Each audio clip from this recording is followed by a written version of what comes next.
పచ్చాని కొబ్బరికాయ వెచ్చాని నెయ్యిని పోసి కర్పూర ధూపం వేసి ఇష్టంగా ఇరుముడి కడతాం.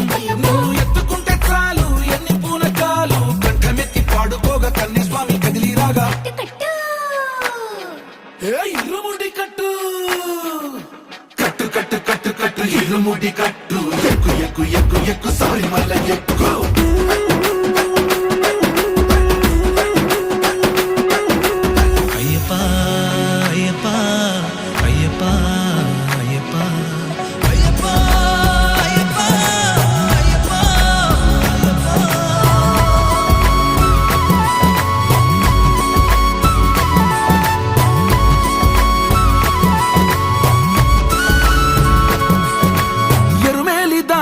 వస్తాం పంబలో నమూనకే వేస్తాం అప్పాచి మేడు